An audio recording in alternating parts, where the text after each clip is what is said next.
Welcome to the So Much More podcast, where we talk with people in the custom window treatment, soft home furnishings industry, and so much more. I'm your host, Seal DeGuglielmo.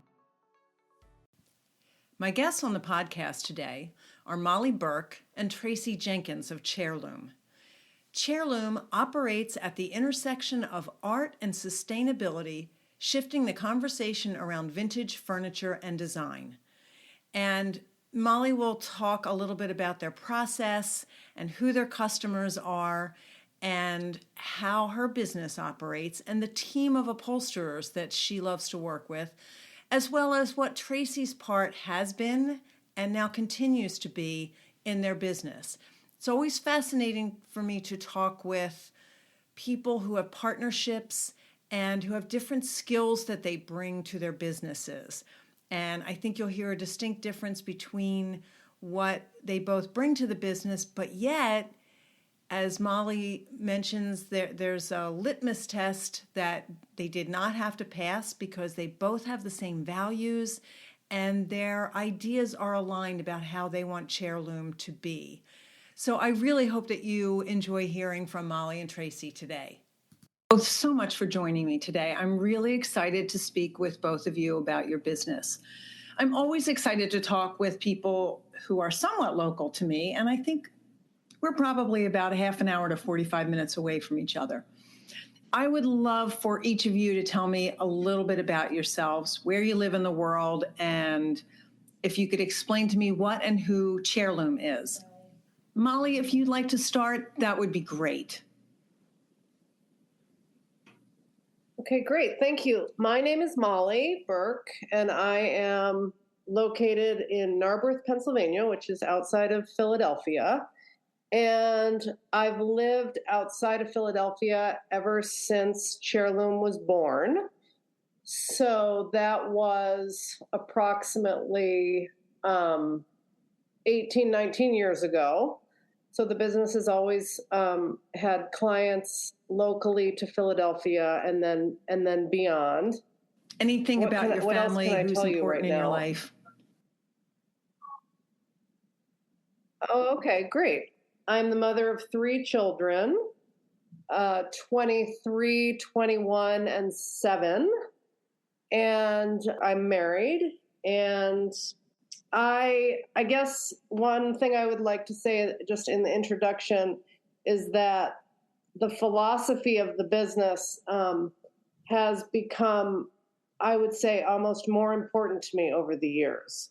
And so that's really meaningful because even though it's a furniture and textile business, I feel like the guiding philosophy has only gotten stronger.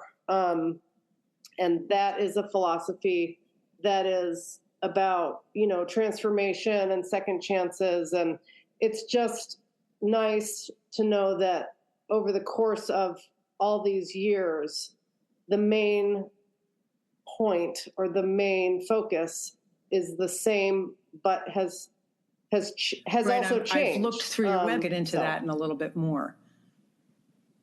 We'll get into that in a little bit. Tracy, tell us about yourself. So I live right now in upstate New York, house that was my weekend house before COVID and then became a full-time house during COVID because of school for my daughter, who's now 17. She was in school in the city and Zoom was not working for her. So she was able to go to a Waldorf school up here, and they put on long underwear and they made bonfires and they stayed in person all year, which was extraordinary. So I met Molly in 2010 when I bought this house. My house was built in 1810, and I was trying to figure out how to furnish it, and I was trying to do what Molly's doing, but on my own. And I don't even know how I found Molly, but I was immediately infatuated with the business, and I loved the idea, and I loved all the language around it. And then we just started to get to know each other. And we ended up just sort of partnering together and building, what she had already started into something a little bit bigger together. I have a daughter who is, as I mentioned, 17, and she's had some learning differences, that started to be flagged when she was 17 months old. So that's been a process. And I think in part, looking at the textiles, looking at the furniture, thinking about how to solve these problems, thinking about the idea of second chances and hope was really important to me, especially when she was little. And that was something that was very sustaining when for me. you look at your website and all of your press, all the magazines that you've been associated with, as well as some of the other projects that you've gotten to work on. So let's start with, how did Chairloom get started in the first place?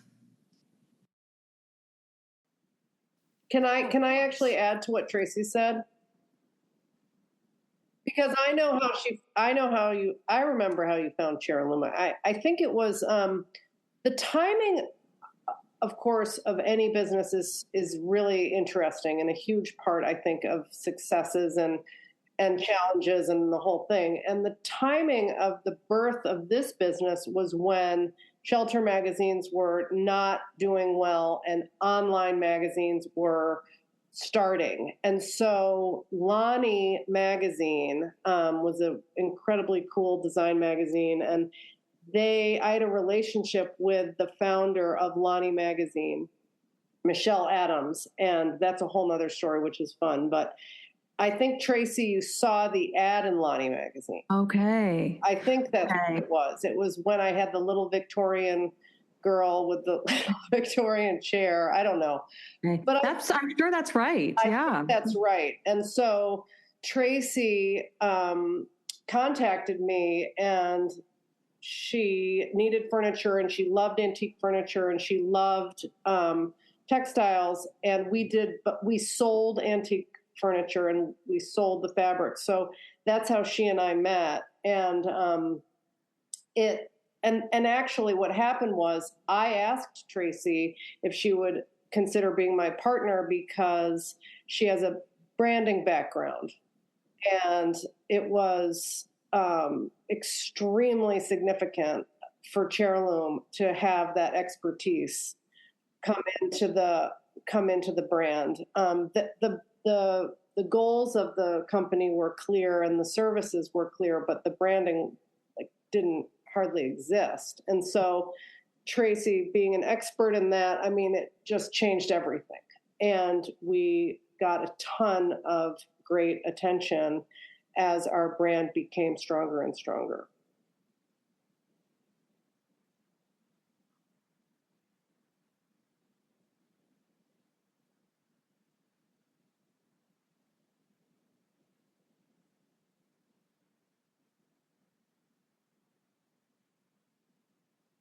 It's a funny story. So I lived in the New York City suburbs, and I moved down here to Philadelphia.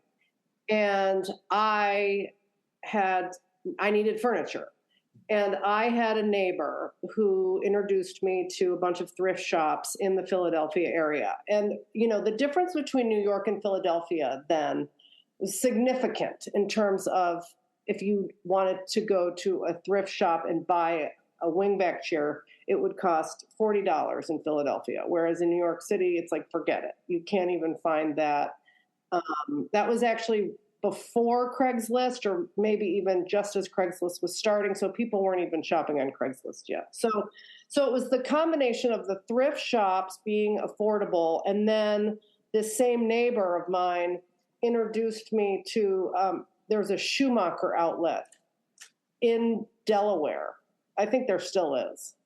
And so I'd go down there and find fabric, and that was that. So then I started upholstering a few pieces of furniture for my home, and then the idea of the business came, and the idea came up with the name then, and I had a friend who was doing a jewelry show, and I positioned a bunch of furniture. I had a bunch of furniture done, put 5 or 6 pieces on the porch, invited a bunch of people over, and got an immediately very strong reaction, positive. People thought it was great. And it was, the other thing that's important is, yes, I got fabric at the Schumacher outlet, but I'd lived in the East Village of Manhattan in the past, and I had been introduced to basically John Darien's store. And because of John Darien, I was introduced to like John Robshaw, which is a textile. And then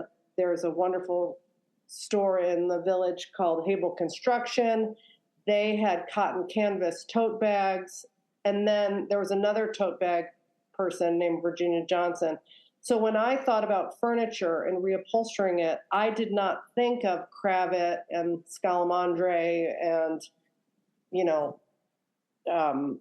or whatever. I didn't really even know about that. So what I did was I thought, well, I'll call Hable Construction and see if they have yardage, or I'll call Virginia Johnson or John Robshaw. So our pieces from the very beginning were unusual. They were not, navy blue striped or khaki or whatever. So it was the partnership of the older frame and the unusual fabric that got immediate positive response.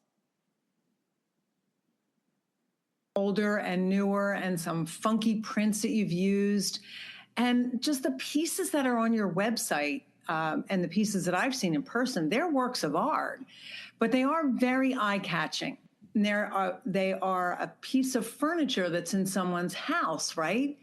Right. So let's talk a little bit about what the vision and mission of your business is, because you're very clear about that on your website. What are the guiding principles of your business? You said that they've stayed the same, but they've changed. So if you could share that with people, that would be great. Sure. Tracy, do you want to talk a little bit about the article that you sent me over the weekend? Oh, I mean, I sent Molly a reel over the weekend about another designer was talking about how, I would think less than 1% of furniture continues to go on past its original, contemporary furniture for sale right now. Most things it's fast furniture. So it's built for a moment. Well, it's almost single-use furniture if you think about it, really. So, and then it's full of chemicals, and it's full of, things that aren't going to break down in a landfill. And, in addition to it not really breaking down in a landfill, or even potentially having some hazardous chemicals in your home, it's you're not going to reupholster these pieces. You're going to put them in the garbage, unfortunately, and then get another fast fashion piece of furniture. So, from the beginning, Chairloom was about rescuing furniture. Love the word rescuing furniture. I think that's perfect. Yeah, well, I mean, in the beginning, our inventory came from, like I said, thrift shops, but like little thrift shops, and certainly, I mean, we never have tried to hide the fact that some of the pieces that we have been able to get our hands on are rescued literally from the side of the road. I mean, I know I have things in my house that fall under that category. But the idea is the shock of something that's falling apart, that is discarded, that somebody doesn't know what to do with, or even thinks maybe they need to throw it out, and then you redo it and it's in their beautiful living room. So the story of that has been there in the beginning, the transformation, the surprise, really. And then obviously we can just talk about reupholstery because it's hundreds of years old, just as a service that is smart. So there's just, you like your couch, you're going to reupholster it. Or you're given your great-grandmother's chair, your grandmother's chair, your mother's chair, and it has sentimental value. And so you want to hold on to that, or you just love antique and vintage furniture because there's so many great designs and it looks good. So there are all these different avenues to come to Chairloom. But it seems like the thing that people have always loved the most is that kind of radical transformation. And that's the stories behind those projects are just meaningful. So whether that's visual or sentimental.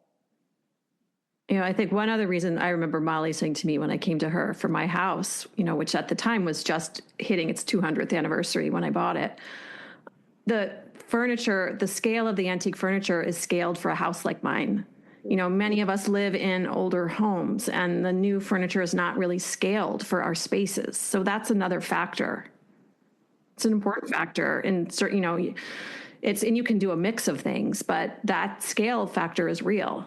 My daughter and her husband and I were just talking about this recently. They have a house that was built in the 20s, and the furniture that they moved from their apartment into their house is literally too big for their house. And they're making it work for now. But yes, the furniture they have is not made for the house that they're in. Yeah. Yeah. Proportion is so important, because when you walk into a room and you feel like you can't move because it's full of furniture. Right. And furniture, tends to be scaled for vaulted great room spaces, or, rec room, basement conversions into, finished, play area for a child or family. Right. They're not necessarily scaled to go into maybe the more formal feeling of an older home. All right. So it's not unusual there have been many times when I've interviewed people where they started working with, say, an interior designer. I'm talking about workrooms, doing some sort of work together with a designer, and they become friends, and they start to collaborate because their ideals are the same. They have some of the same values. They have the same desired outcome and the same guiding principles. I think that's what's really important for partnerships to work. So, Tracy, you came as a client, and then the two of you started to realize that this is something that can work together. So tell me how that got started. Molly, where were you in your business? How long had you been in business before Tracy started to work with you? So, Tracy, that was like 2010, right? Yeah, and then I don't think I fully joined up with you until maybe 2012. But then you left at when? Like 2000? In 2015, I had a lot of things happen. My father had been living with me in this house, in my weekend house. He and my mom were in my weekend house, and I'd see them on weekends with my daughter and my ex-husband. And, it was very sweet. And then my dad died very suddenly. And then that just changed a lot of things for me. And I just was very, spread very, very thin. Just as a mom working, I was doing other work in addition to Chairloom. And then I was really grieving. So what's interesting about this is that Tracy and I parted ways in 2015, but then just this past summer, I'm just going to skip right to it, even though I know we haven't really talked about things yet, but it's so interesting because I was really wanting to rebrand. I was really wanting to change the brand a bit and put new emphasis on things and potentially create more community and put way more emphasis on sustainability. And I talked to some people, and I really wanted to make some changes. And I thought to myself, well, I don't know if this is a good idea, if this even makes sense. But if I call Tracy, who I had not talked to since 2015, I know she'll have good advice. And I'm just going to call her. It's the one person whose opinion I actually would value. And so I called her, and I told her what I was thinking and everything. And we reconnected, and she was extremely supportive, and she loved my idea. And so here we are. And so we are now partners again. So it's a funny, unusual situation. And I know I can speak for myself that just like the first time, like you just don't really know exactly what's happening, but you have to trust your instincts and trust the connection and trust the process, really, because it worked once. And I was so encouraged when I reached out to her last summer. I was like, oh my gosh, she gets what I'm saying. So, Tracy, how was that for you to have her reach out to you after all that time? Well, I've always thought the world of Molly. And so I was, very happy to talk to her. And, I think, I don't want to share on your behalf, Molly, about what kind of got you to start Molly, and you had like a change in your personal life that got you to start Chairloom.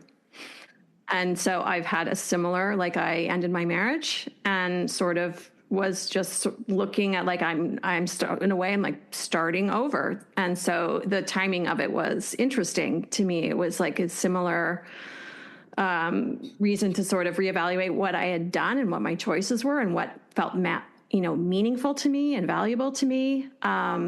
So it's funny to me that on the other side of it, I met Molly when she was going through that. And then now here I am doing it. And then, that my marriage ended a few years ago. And so it's like, it's a second chance for me in a lot of ways. So Molly and I talked about this very briefly before you came on, Tracy. The two of you had sent me an email with some pictures to use and also a quote. And it says, "Please understand this. Bad chapters can still create great stories. Wrong paths can still lead to right places. Failed dreams can still create successful people.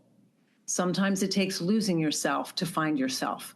And that quote is by Cynthia Thurlow. And I have to admit that when I was looking through it, I'm like, oh, they must not have meant to send this to me. These are pictures, but I read it and I went, oh, this is fantastic. So whether you meant to send it to me or not, I was thrilled by it. Yeah, we posted that in the new year. That really resonated with a lot of people. It resonates very deeply with both of us. Right. And I also think this goes way beyond just business, but we never know what someone else is going for. And as you said, Molly reached it back out to you at a time that the two of you had not been in touch for a while. Neither one of you could have possibly known everything that was going on, and she could not have known everything that you were going through. And yet it might have been exactly what you needed to hear at exactly the right time. I always think it's so important to remember that we don't always know what people are going through, and sometimes we have to trust our gut. And as you said, there isn't anyone you trusted more than Tracy to be honest with you and to give you feedback on whether or not what you had in mind was the right thing. It's true. Yeah, because I knew she understood the branding, and I knew she knew me well enough. Right. And I guess I'll go a little further with that because I find it interesting. I grew up, my dad's an Episcopal minister. I grew up right with a bit of a church background, so to speak. And, Chairloom, one of the taglines that we use is from the very well-known hymn, Amazing Grace. Once was lost, now is found. I mean, that is a very religious quote, so to speak. And I had told Tracy back in the first round of things that was a quote that meant a lot to me. And she supported it 100%. And we never had to define ourselves spiritually to each other. But we both embraced that. And I found that to be very encouraging to me and kind of mysterious, just because it's a pretty loaded hymn, that whatever. So, and religion and spiritual things are loaded and things that people don't always embrace. But I felt that if Tracy and I could embrace that philosophy together with grace and full acceptance and not a litmus test or anything like that, that was just a really good thing. But I knew that if she and I could connect on that the first time, that she got it. And so that's why I felt comfortable going back to her, this time around, saying, how can we build community around this idea? How can we put an emphasis on things like hope or transformation on a personal level? And we're definitely trying to figure all that out, and it will figure itself out in time. But that's why I knew I could trust her. There's something about when you connect with someone like that, and you said, without a litmus test, you didn't have to spell it all out. You got each other and you understood. I think one of the interesting things that I found on your website was some of the stories and the people. I think this is where you're succeeding at the community part of things. When I look at the pictures of people with their pieces of furniture and they're just sort of reclining in a chair and, arm over the side, just talking about what this particular piece means to them and their family, those things are the things that I hope, besides not ending up in landfills, that people can look at furniture in their lives and say, this came with me on my journey. This saw me through life. It saw me through changes, through losses, through happy times. And now I get to put a new fabric on it and we start all over again. I love that idea, but it's very evident in the stories that you show on the faces of your clients. This is not just a service. These are not just transactions. You are building relationships with people, and I love that. And it's nice when someone brings in a piece that, they were like, this was my grandmother's or my great grandmother's, or I remember going over to my grandparents' house and they would sit in these chairs and read the New York Times when I was a little girl, and now I have them in my home. That's really lovely, because not many things you get left in your family. Like, you don't necessarily want someone's china. You don't have to. It's kind of things that were meaningful to someone else and, meaningful to you, but maybe not in the moment and applicable to your life anymore. I mean, how many of us even really use china at this things? We've changed the way we interact with certain things and our expectations about what, do we have things that we use every day and special things, or is everything just sort of a mix? A piece of furniture is a manageable thing and a meaningful thing to keep. I know that when my father died, he always sat in one chair in my house, and I had to move the chairs out of the room because I would look to find him in the chair. And now my mom has the chairs in her apartment, but I would have had to make a change because that was where he sat, and it would never lose that meaning for me. Exactly. So let's talk a little bit about the different roles that you have in the business, and how different does the business look today from when it started? Molly, what is your role and how has it changed? Honestly, it hasn't changed that much, because I am the person who meets with the clients locally, and I manage the upholsterers specifically and seamstresses. So I'm the one who is present in the showroom. So that has never changed. And then Tracy and I together curate the fabrics that we introduce our clients to. And that is very much a shared vision. We're totally aligned in terms of what we want to introduce our clients to. But she's just not present here when I meet with clients. It's so wonderful that we can work with people that we are not within 10 miles of. And I know it makes me sound like an old lady, but I sometimes am still just overwhelmed by how much technology allows us to accomplish. Not that it isn't the best thing ever when we can come face to face with someone, but we can still get so much done. Yeah, it's remarkable. But I will say, when I talk about the fabrics, just for a second, that we both are very interested in that. One of the directions that Tracy and I are coming together on that we want to grow in terms of Chairloom right now is putting more of an emphasis and growing our Made in America fabrics that we sell. Okay. It's something that we are committed to. We're really excited. There's 2 mills in particular right now. One is in Los Angeles, LA mills, and one is here in Pennsylvania, MTL. And Tracy and I are, joining together on strengthening our relationships with those mills and seeing where those relationships go. And that's a new emphasis for us together, because we didn't know about those. The LA mills we didn't know about before, and the MTL is a newer relationship as well. So, and the other thing I wanted to mention, as we were talking about the story of the furniture and the story of the client and everything, the other thing that's been true since the beginning is the story of the fabric. And I love being able to tell people, oh, you like that fabric? Oh, well, that woman, she lives in England and her name is Imogen Heath. And, she designs all of these fabrics starting, with a painting, or same with like Rebecca Atwood. And that's very meaningful to be able to connect people to the textile artist and to have knowledge about where the textiles are made, how they're made, why they're made, what the inspiration is. So it just makes it, triple, it just adds to the story. Do you ever allow clients to bring you the fabric?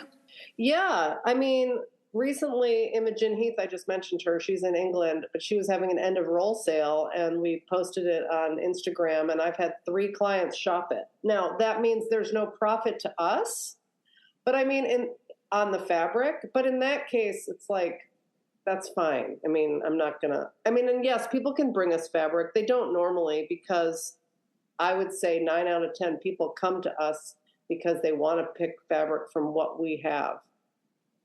Although sometimes people have brought in like Moroccan rugs or something unusual to reupholster the chair in, and that's always interesting. Yeah. There's a lot of conversation more in the upholstery groups than in the window treatment groups, but people are bringing fabric to them. They're struggling with the idea that it's going to cost them more to have a piece reupholstered than if they go and buy single-use furniture somewhere else. But if I understand you properly, your clients are not these people. Your clients are looking for a transformation of furniture, and they are valuing the unique fabrics that you have to offer. And you have some beautiful fabrics, and they're not maybe the first things you think about or the first fabric houses that you think about. Do you have things that you look for first before you start to offer a fabric line? I know you're trying to concentrate more on made in the United States, but is there anything, say you hear about a new fabric line, what are the things that tick the boxes for you? Pattern and color for me. Yeah. Something different. Okay. I mean, for better or worse, I think just like when you buy yourself a new sweater or a new handbag or whatever, a lot of people want something that they haven't seen before. There is that kind of person. I mean, not everybody's like that, but there are a lot of people like that. They're looking for something unique. So it is fun to find a fresh design, or color-wise, like a new colorway for something older. So I would say it's the unique pattern. I think we're also looking for, a real range of things, and then a real range of like from a performance fabric that you could have children and a dog sit on and spill on, and maybe it's, bleach cleanable. And then, then things that are more special and, would be more special occasion seating. So it's the mix of all of the things that is what makes it interesting. And then, and then the way people decide to mix them together also makes it exciting. And then, some pieces, Molly did a wingback a few years ago in a fabric that, both sides of it were viable. So that she did the back in one side of the fabric and then the front in the reverse of the fabric, and you're not going to find that in a store. I love that. And I had a designer once bring me fabric that at first I thought the backside was the front side, and it was comical because we were misinterpreting each other. Nothing got cut or made before I confirmed with her. But I was showing her something, and in the process, we decided to use the contrast for some welt cord. And I think that's part of what we get to do is so fun and exciting, and to offer unique opportunities for our clients. I want to jump in and take a moment to thank the sponsors who make it possible for me to bring you the podcast each week. My sponsors are people in the industry that I have personally had a connection to, purchased from, or used their services. So it makes it really easy for me to tell you about them and the great things that they have to offer. Because I feel so strongly about education in our industry, I'm thrilled that as the owner of the Curtains and Soft Furnishings Resource Library, I can use the resources of the library to help support the podcast. The library hosts the industry's largest curated collection of educational resources for the custom home furnishings professional. Membership to the library gives you access to a wealth of downloadable reference materials, videos, live events, as well as a community of support to help you develop your design, sales, and fabrication skills, and to grow or start a business. Join the library today at csfrl.org. Angels Linings would like to invite you to become part of their family. With reputable lining comes exceptional customer service. Trust them with your linings like I do. You get 2 Tootsie Pops with every bolt of lining you receive. For smiles, satisfaction, and a sugar kick all around, call Angels Linings at 1-800-450-9368. The Workroom Channel is the premier online training provider for professional fabrication skills. Go to theworkroomchannel.com to browse the selection of anytime access courses created by industry experts. Watch detailed demonstration videos, download companion materials, and participate in private course discussion boards with your instructor and classmates from around the world. Start your course path today at theworkroomchannel.com. If you've listened to the podcast, you know how much I've learned from Michelle Williams. And I think most of my guests have mentioned taking at least one of her classes or gotten coaching from her. Her business is Scarlet Thread Consulting. Michelle loves to work with creative business owners to help them understand all aspects of their business and to use their gifts and talents to make it profitable.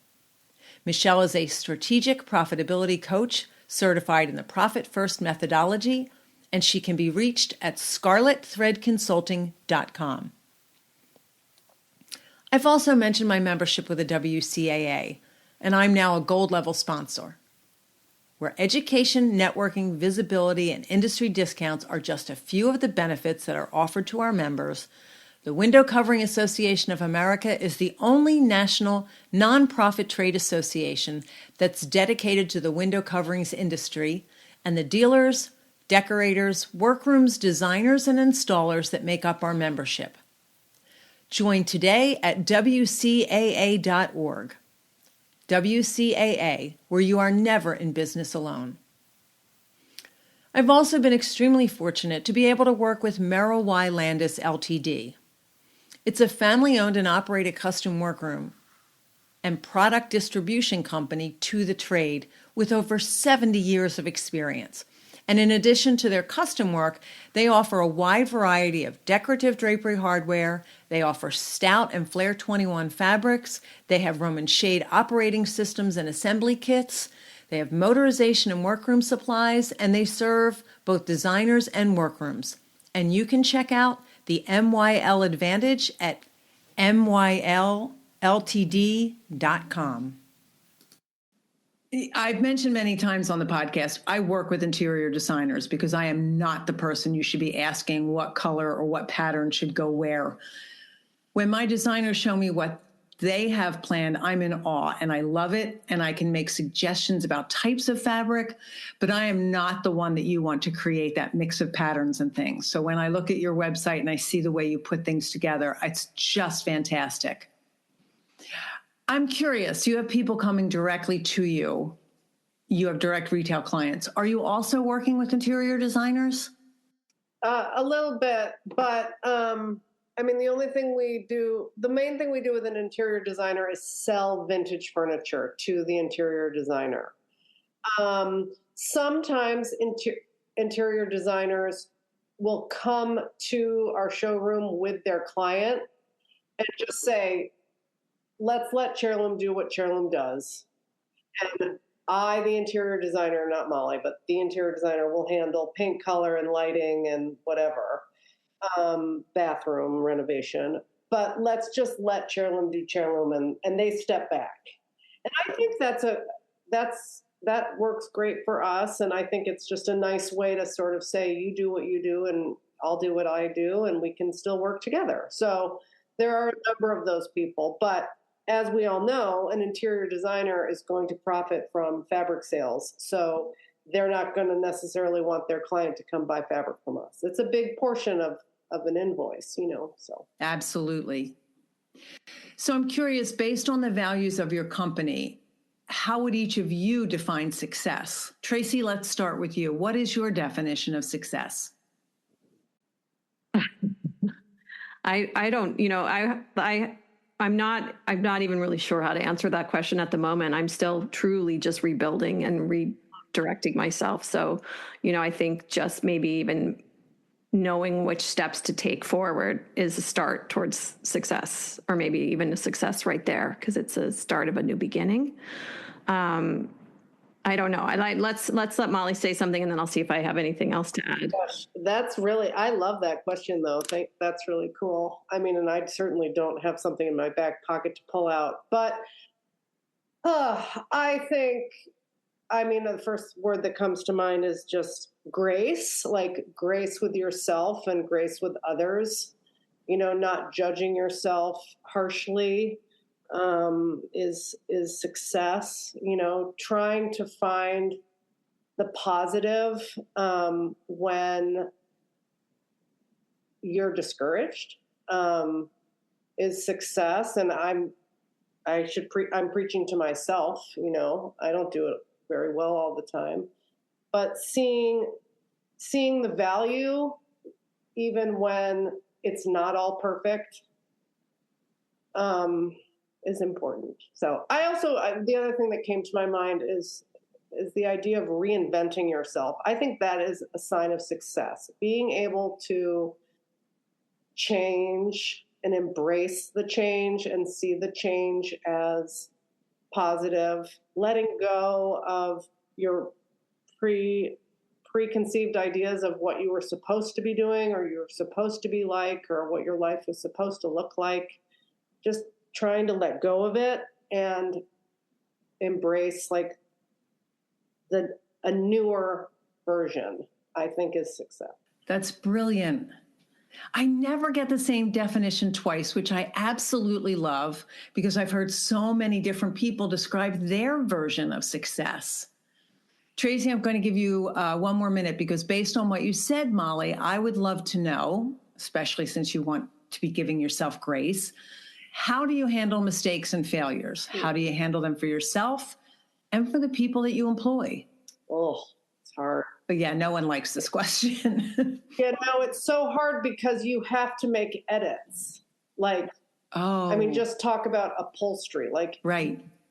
Oh my gosh, I had a client just this week. I sent her a photograph of the finished project and she started criticizing it, the picture.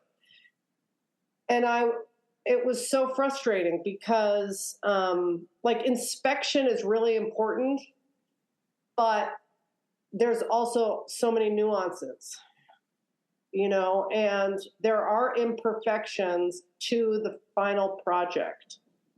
And it's very hard to communicate about that. First of all, I have to work with upholsterers who are willing to do something twice, not the whole thing necessarily, but make a change.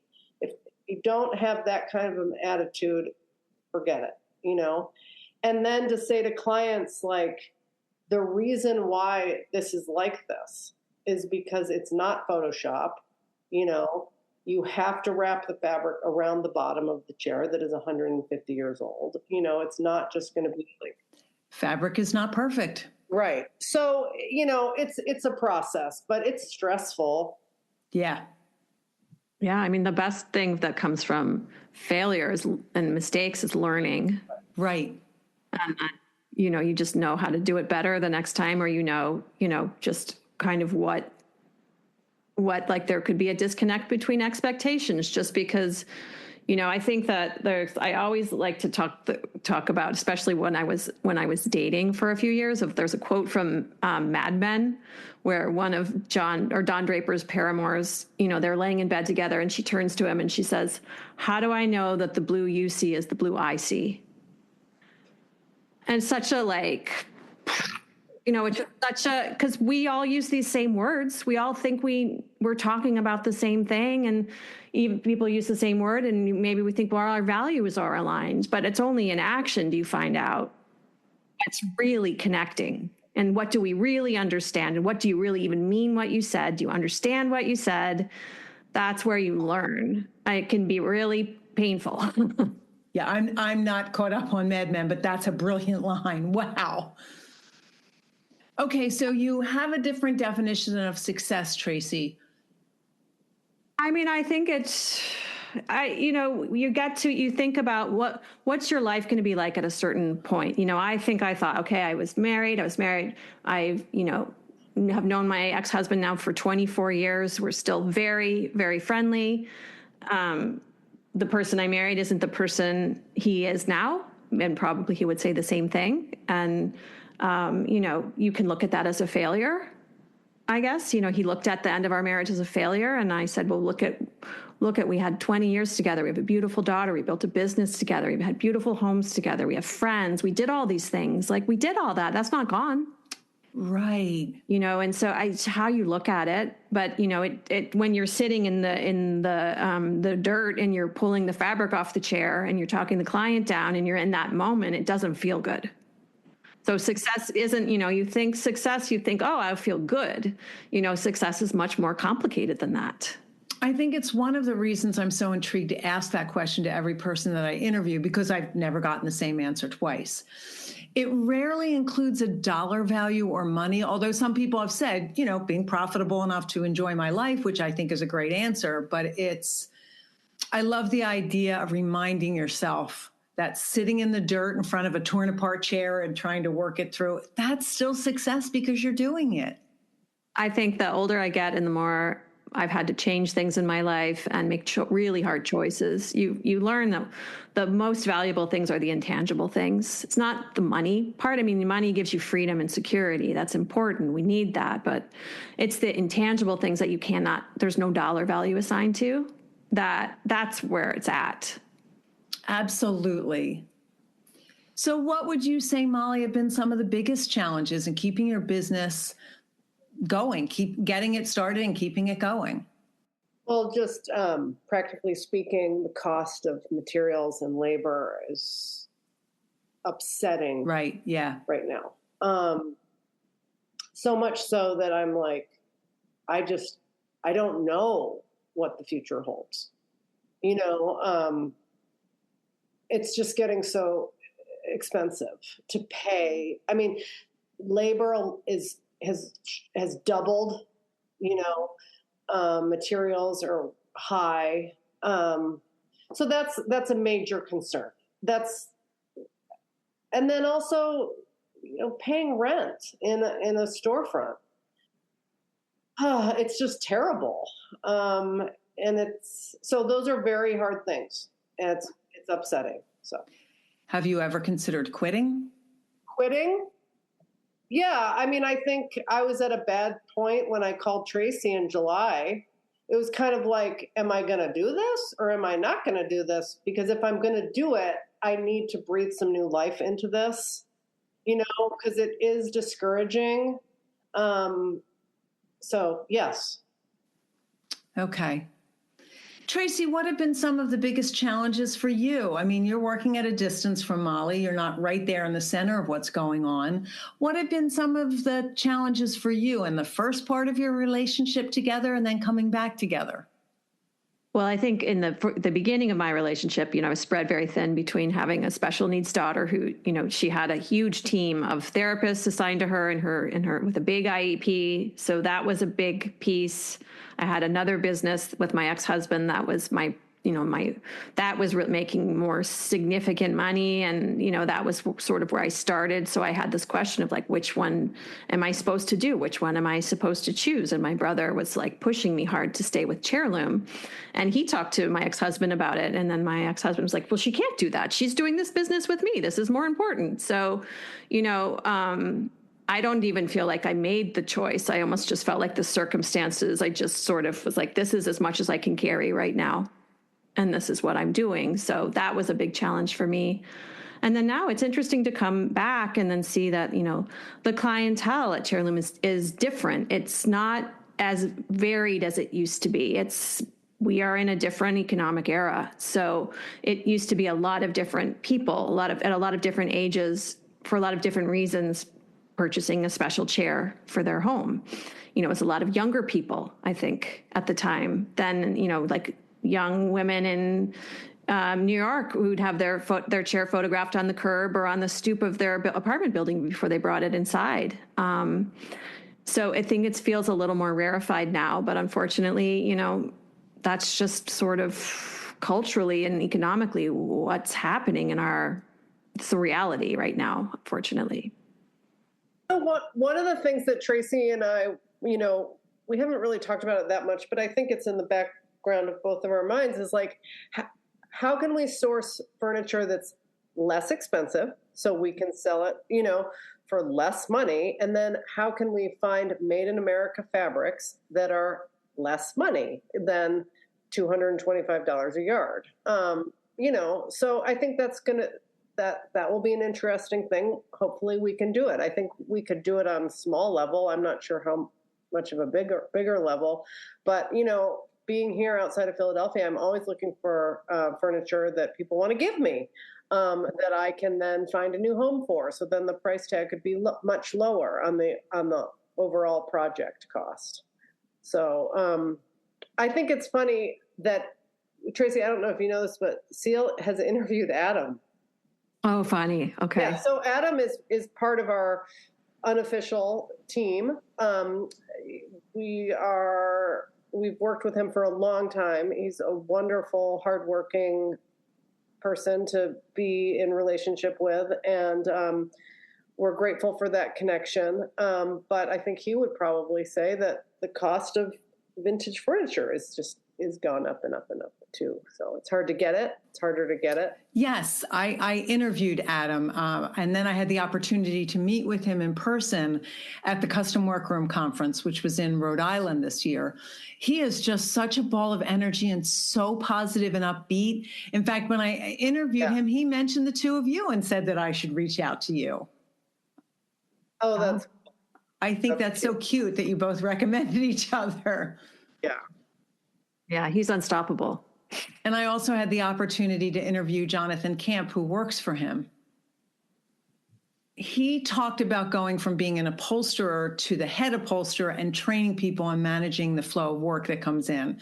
And I think in that conversation with him, it was interesting. It was an interesting reminder that many of us start our businesses with a craft or a skill that we have that we perfect. And then if we want the business to grow beyond a certain point, we have to become the manager and we have to be the one who's running the business, not the one who's doing the work. And I think the E-Myth Revisited was the best and worst book I've ever read. I think 3 times I put it down, said, nope, not reading this. And then went, yeah, I really have to get this because I can't run the business while I'm doing the making. It just can't all be done at the same time. And it's overwhelming sometimes, I think, for a single person business to handle all of those hats and all of those roles. Yeah, I felt that way back when, because the upholsterers, if an upholsterer is trying to manage the design and the client element, like the fabric design, curating and everything, there's just not enough hours in the day. I mean, we work with, on an average basis, 3 to 4 upholsterers at a given time. Because I also don't like to tell people that it's going to take, 3 months to get their couch done. I mean, that's an important part of our business is to say, no, the lead time is 3 to 4 weeks. And what is your average lead time like now? 3 to 4 weeks. Okay. I'm always curious about the business growth. I mentioned the E-Myth Revisited. Have either of you read any business books or non-business books that have had a big impact on your lives or have changed how you do things? I would say I am more interested in books about poetry and philosophy than I am about business. And honestly, I feel like it's the inspiration creatively that I find is the thing that fuels me to deal with the business, the sales tax, the headaches, the shipping. It's like if I am personally inspired then I can do the business stuff. I know that is probably not exactly what you're asking, and the MBA business people out there are probably laughing at me. But for me, this was me finding my creative side. Back when I started this in 2006, I would not have labeled myself as a creative person until I started Chairloom. And I certainly would not have said that I was an entrepreneur. So for me to have found myself as a creative entrepreneur has been hugely important to me, and just my success as a human being in terms of knowing myself. So I really, the deeper I can go in terms of reading about what transforms people and their hearts and gives them hope, that's where I get my motivation. Oh, I love that. And honestly, again, I ask this question because I'm a huge reader and I love to get suggestions from people. But I'm also intrigued by how each of us balances things. And I think what you just said is really important. If you're going to be spending time away from work, you need that reassurance and that lift that you get. You're not going to be reading the E-Myth Revisited, you're going to be reading something else. And I think that's brilliant that you know yourself that well. I really do. Tracy, how about you? Are you a reader? Yeah, I mean, I always grew up as a reader, and my daughter is a reader, my ex-husband is a reader, my parents were readers. So, I mean, I don't read fiction the way I used to. I think I find that I'm consuming more personal growth and development books, and I'm listening to a lot of podcasts about just everything, because that's what's so interesting, is that everybody is just sharing what they do and what they know and talking to each other. And, that's really fascinating. And I think that's where you really learn. But, like one of my favorite writers, especially when I was in college, is Annie Dillard. And she wrote a book called An American Childhood.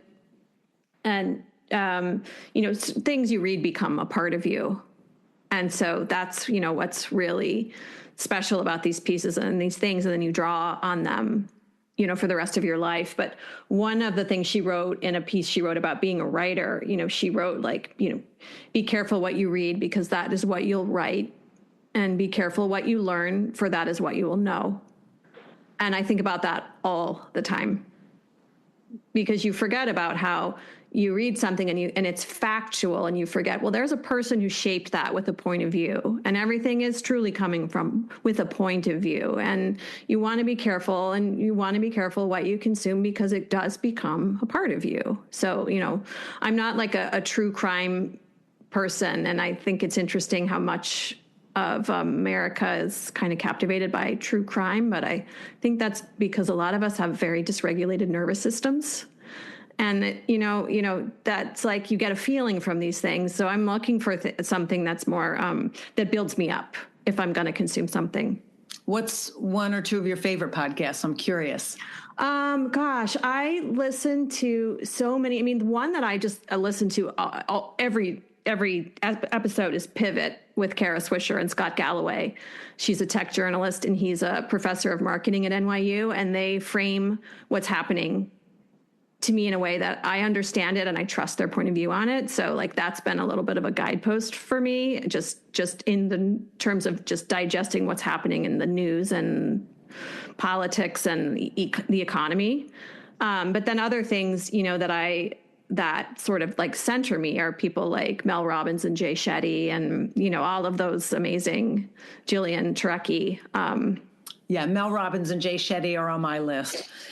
As a podcaster, I don't often get to listen to other people's podcasts, but I like to ask for recommendations from people to make what time I have available to listen valuable. So I appreciate it. Yeah. One of the things that always intrigued me in this particular industry, the industries that we are in, upholstery specifically being the creating of soft furnishings, it's a very hands-on, low-tech industry. But technology has changed our lives dramatically. So I'm always curious, do you use a lot of technology in your business, and how do you use it? Tracy, I'll start with you because you're doing the branding part of it. I know you use technology. That's kind of a dumb question, I mean, I found Molly through an online magazine, which was new at the time. Then our clientele and people who follow us on Instagram. Instagram sends us around the world. So, we aren't necessarily doing like a technological work in what we make. My old business was software, so that's different. But my distribution channel was just the same. My distribution channel was Instagram. It's just a different audience with a different good. And, even if you are, a true artisan, you're still showing. One of my favorite people that I watch on Instagram is someone who makes, he's a potter, and he starts all of his reels with all of his pots on a piece of wood, and then they all spill off the wood and they hit the floor, and he remakes them all. And he puts them all back on the piece of wood, and it happens over and over again, and that's like, how much more hands-on can you get than spinning pots? And he's become an Instagram star. So it's all a mishmash, really. And how about you, Molly? I think the only technology, obviously, that I'm really connected with right now is Instagram, and we're the perfect Instagram business because we have weekly projects, and it's the best way to promote what we do is to show over and over and over every single thing, and the process. I think it's important, like, to show people that you can come to our showroom, and these are all the incredibly fun things that will happen when you come, and to just keep putting it out there. And it's fresh content. They haven't seen, so. Yeah, it just astounds me, though. Like, most of what we do, as I said, we do with our hands. And I could make almost everything I make with a needle and thread. Fortunately, I have machines, but upholsterers are mostly their hands. And yet we show what we do with technology. So what 3 business items could you not live without? Tracy, we'll start with you. My phone and the camera in it are almost 3 in 1 right there. With the way it's basically a computer, and then it's my connection to the Instagram portal, and then music. Music is a huge part of my personal life, and it's a huge part of the way we show our work. So I would be dead without that one thing. Molly, how about you? I'm sort of buried in fabric samples, but they really are an incredible thing. People come into our showroom, and even if it's a little, small and crowded or whatever, they're incredible to touch and see and put together. So I would say fabric samples, and obviously the furniture is super fun. Really fun, and it's always changing. So it's like, if you come in on one week, it's completely different 10 days later. You'll see totally different things. So I would say furniture, fabric, and I don't know. You said items that we can't live without. Is that what you said? I don't know. I think would be my 2. Molly, what do you do extremely well? Oh gosh, what do I do extremely well? I think it must have something to do with the textiles, because I am just it's the one thing in my life I think I'm an encyclopedia for. Not only can I find it in our showroom, but I know a little something about it. And I think that's important. Like, as someone who's selling it, I can tell them who made it, where it's made, what other colors does it come in? What is it good for? How long could it last for you? So yeah, I know a lot about textiles at this point. Tracy, what do you do exceptionally well? I think I'm good at seeing the bigger picture of something, and, knowing how to combine things and what to find the messaging in something. And then, I'm good at coming up with an idea. But Molly is so good at, like, having no fear, and the idea I've come up with, and I'm like, I'm not so sure about this. Then the next day she's got someone, and they've got a stencil. Like, I was like, we should do a stencil on our floor in our original space. And, and it would have taken me a while to figure out, like, how do we do this and what's going to happen? She had someone in there the next day, cut the stencils out of cardboard and painted the floor. And that became an integral part of our brand because we photographed all of our pieces on that stencil. So when they popped up on Pinterest, the floor was the connecting bridge. And Molly just made it happen. So that's a great part of our two strengths in sync together. Molly, what do you not do so well? I don't remember numbers well at all, whether it's a date. Prices I can kind of remember, but yeah, numbers really, I struggle. How about you, Tracy? What do you not do so well? Yeah, I'm an overthinker.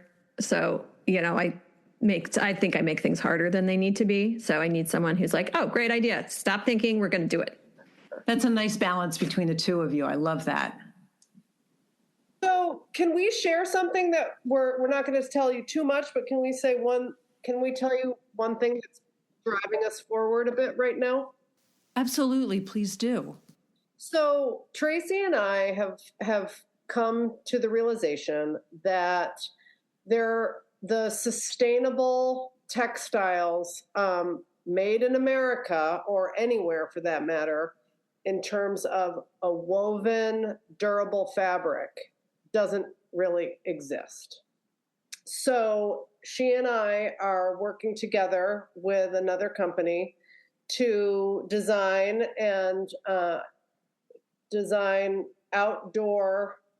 indoor-outdoor fabrics that have a strong sustainable element to them. And this is a whole new thing for Chairloom because Chairloom has never done this. Chairloom has never had their own fabric. And we don't know where it will go, but we are taking first steps to do that. And it's really exciting because we love fabric and we love fabric design, but it doesn't exist. It's not a strong option for people. And so if we can fly that flag and introduce people to this concept of what would sustainable fabric for upholstery look like, and we are someone who can help you along that path. So, I love that. I'll be very excited to hear what happens next. Okay, so that actually leads me into a question that I've been trying to ask recently, and that is, where do you see yourselves in 5 years? Where do you see Chairloom 5 years from now? I think the main direction we have, is to fly the flag of slow furniture, because it's needed, it's important, and it's what keeps us unique. So I think just finding new ways to make that accessible for people. Tracy, how about you? Yeah, I think that, when Molly came back to me over the summer, she was talking about, trying to bring the ideas of like community, sort of like the core values, back into the forefront of what the business is, because that's always that's the touchstone that the business has always kind of grown from. Every time needed to kind of look back to what did we do? Where are we going? That's the thing that's always there. It never changes. That idea of second chances. Once was lost, now I'm found. That's, I think, where the beauty of and the originality of Chairloom exists. All right, so I know that you are on Instagram. Do you have a Facebook account as well? Okay, I will put links to the website, the Instagram account, and Facebook in the show notes for the podcast.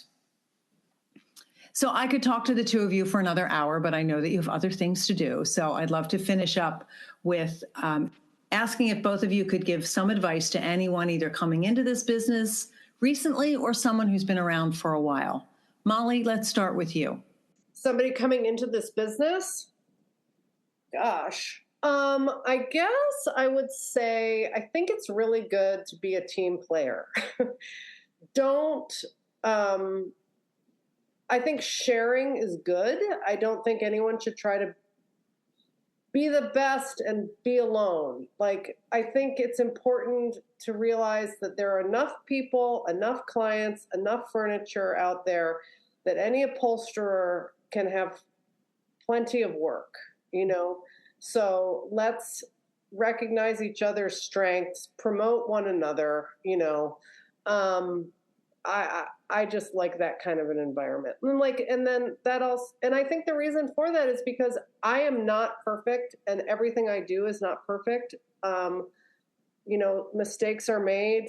Maybe one project could have been done better. And instead of just saying, oh, well, that person's not good at that, or that person doesn't do this, or blah, blah. I think it's better to just try to support the skill and the art of reupholstery and certainly, textile design. So great idea. Tracy, how about you? What advice do you have? Well, yeah, I think you have to focus on the reason why you got interested in it. Some people are passionate about the refinishing part. There's all sorts of different ways to revive these pieces. So it's like whatever that person's point of view is about why they're doing it and how they are different. Because in a way, we are all doing the same thing, but we're all doing it really differently. That I would think that's the thing. You have to find the reason why you're doing it and then let that shape the way you do it. I like that. I have read Simon Sinek's book, Finding Your Why, but I like that, allowing it to shape the way you do it. I think that's great advice. Thank you both so much for taking the time to talk with me today. I've watched your business for quite some time. And as I said, Adam had also suggested that I reach out to you when I was interviewing him. And I'm so happy that you said yes and took the time to talk with me today. Thank you for giving us the opportunity to tell our story. Thank you so much. I really hope that you enjoyed hearing from Molly and Tracy today. As always, it's so fascinating to me, the things we do similarly and the things we do differently in our businesses. And I love their business model, and I love how they've learned to work together and to come back together after not working together for a while. I really hope you enjoyed today's podcast. Thank you so much for listening. I hope you have a great day.